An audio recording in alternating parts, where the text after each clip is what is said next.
Hey Insulators, we are down in southeast Florida with Zach Bernstein, and he owns Bugsy's Pest Solutions. Now you're probably wondering, why is an insulation machine company visiting a pest guy? So let's ask him. Zach, how did you get your start in pest control? I got my start in pest control about 10 days after I got out of the Marine Corps. A friend of mine, his wife worked for a pest control company as an administrative person, and she got me in with a small local family company. Within the first week or so of me working there, I fell in love with the job. I thought it was the coolest thing in the world. And then from there, I just fell in love with the industry, and I said, I really want to start my own company one day, so I'm going to stick this out and really progress through the ranks of pest control and within the industry. And now I have my own company, and that's how I got my start. Great. Now, why are you adding insulation now to these services? I am adding insulation to my services because no one's going to take as good care of customers as I am. Like, my customers, we treat them like family, and we really go the extra mile. A lot of customers that we deal with have rodent problems, and these rodent problems that they have tend to cause secondary and tertiary issues within the home. Usually secondary is the insulation is contaminated, and it's just not safe because we don't know what dangers or what vectors or pathogens are being transmitted through urine and fecal matter and saliva from these rodents that infest people's homes.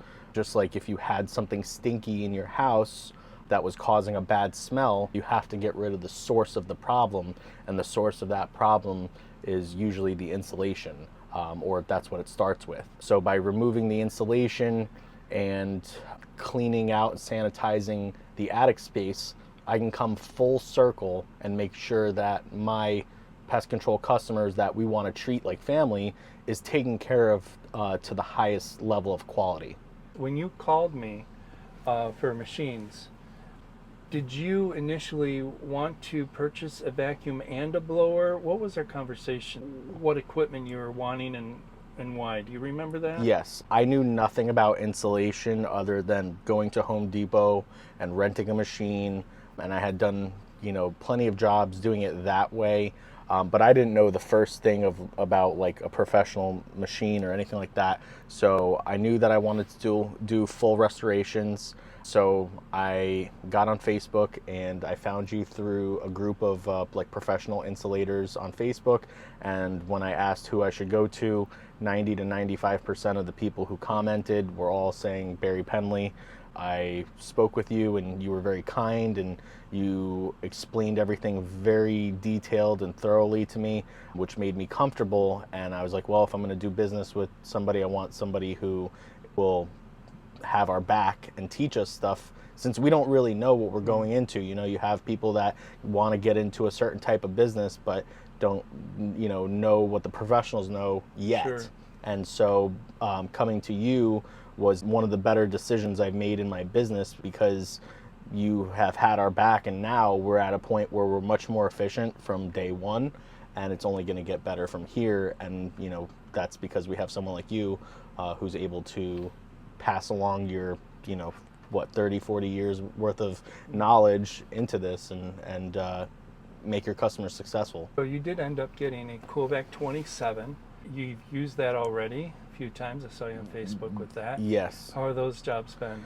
At first, it's a little bit of like a culture shock, but once you get the routine and you get everything going, it's honestly so easy. We come in and within half a day we've sucked everything out, and it's a very seamless, easy process using the machine versus trying to do everything by hand. Sure. So in the pest control industry, there is this little bit of a tension between pest control guys. Some of them believe that the right way to handle pest control issues in your attic is obviously to take care of the pests. But you have all the fecal matter, you have all the urine that's left behind. Some people have a perspective, maybe we should just blow over it and go. What has your experience been, and can you share with us, because you do have a background in biology, right, and you have a strong understanding of the pathogens and the toxins. And we were telling you about a person who will just blow over bat Right. guano. Right.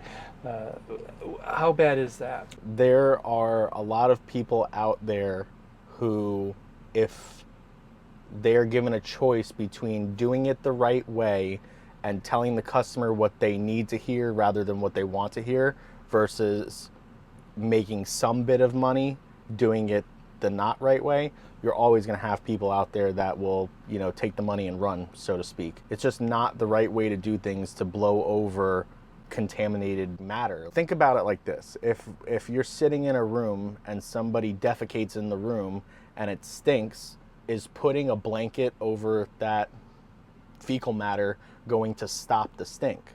No, it's not. What's going to stop the stink is getting the source of the stink out of that area, and then sanitizing and cleaning the area to the best of your ability to kill the pathogens left behind. So if we're talking about fecal matter, let's just say salmonella, right? You have to remove it, sanitize it, and now you don't have to risk getting salmonella from that fecal matter. So in this case, just blowing over things is not the right way to do it. The right way to do it is, if you have a problem, you get to the source of the problem, you remove the source of the problem, and then you blow in the insulation that is clean, so that way you get the purpose of that, which is energy efficiency. I'm a big advocate for doing things the right way. People don't want to hear, when they hear the price tag that can be associated with doing some of these big dirty jobs, it's a turnoff. However, think about it in terms of like sicknesses or the flu or COVID or what have you, right? We can't see these pathogens. We can't see that molecule that can make us sick. But when you start not feeling well and you're wondering what's going on, and then you get sick and you take medication and it's not getting better, now you have to go to the hospital. Is that worth it? And these are things that they may not happen every single day, but they do happen and they do occur. It's a dangerous part of the job, even for pest control technicians and insulators. You're the ones who are coming in direct contact usually with these things. So I have seen cases of people getting sick and then they're on antibiotics for 6 months, 8 months, a year, trying to fight off whatever it was that got inside their body somehow from these contaminated materials. What are the kind of animals that you're going to face, or the problems in the attics where you believe that the insulation should be removed? In your area, what are you experiencing? Rodents such as rats and raccoons are the two biggest mammals that we come in contact with inside of attics, right, especially here in South Florida, and also it's more prevalent in other places as well, but here is like just the perfect place for them. I was in Fresno, California, and on a job site, and they had a problem with raccoons, and they actually pulled out the skeletons of the raccoons. They actually perished in there. I mean, the attic was full of piles of their feces. So it's important to get the insulation out because it's contaminated. If there are piles of feces in your attic like that, can they get into your living space, and how? Absolutely, because first of all, air travels in the path of least resistance, and between the living space and the ceiling on the other side of that is the attic. And so around your electrical outlets or where lighting comes through, there are areas that aren't sealed, and that air does travel into the living quarters or the breathing space of the home. But again, it goes back to the opposite of what you don't know can't hurt you. Mm-hmm. Well, what you don't see can definitely end up inside of your body or inside of your lungs and can cause issues there. So yes, definitely. And it becomes also more of a danger, and I have seen this numerous times where people have a rodent issue that isn't solved like on time. It's not solved in a speedy manner, and because of that, rodents are, if you've ever watched squirrels in a park, they're very curious creatures and they're very particular. And so rodents, their teeth never stop growing. They naturally chew on things to file their teeth down. what is inside of your attic that they could chew into? Well, we're not really worried about them chewing insulation. We're not really worried about them chewing the wood that makes up the roof or, the joist or anything like that. But we are worried about them chewing on electrical wires. These things can cause fires. We're worried about them chewing on the air ducts. Now there's no question, is the essence of that rat being breathed in? Absolutely, because now that's going into the main space. Those rats, they don't have the ability to hold their bowels the way that a human being can. Just like a horse, they're peeing and pooping involuntarily inside these air ducts, and then people breathe that in. So yeah, it's these things happen more regularly than people would think. I'm saying that because I see it every single day. Once they get into the air ducts, it's a done deal. Now you're not removing just your insulation, you're removing the air ducts and replacing that, because now you're talking far more dangers involved. And one more thing I want to touch on is that the rodent fecal matter is not so much, let's just say, yes, there's dangers involved, that pathogens could be on that rodent fecal matter, and if it gets on you, let's say you're opening the attic door and the rat poop falls on your face, or maybe touches your eye or something, or gets near your nose, now you are more likely to be exposed to that.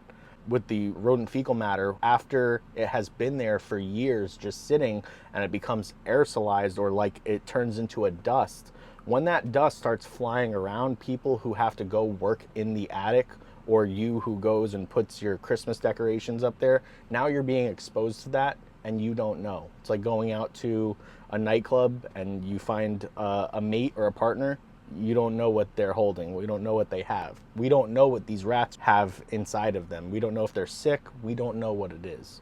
All we know is that there's something inside of a living space that shouldn't be there, and it can tend to make people sick, and that's historically proven, i.e. the bubonic plague. Thank you for your business. Thank you for allowing us to come down here and help you with your machines today, and appreciate knowing you. Thank you so much. Learning a lot about pests from you. You're one of our go-to guys on that, and we appreciate it. Well, I'm honored. I'm also very happy that I've built a relationship with you and with your organization, because had it been any other organization, I wouldn't be where I'm at in the installation side of my business.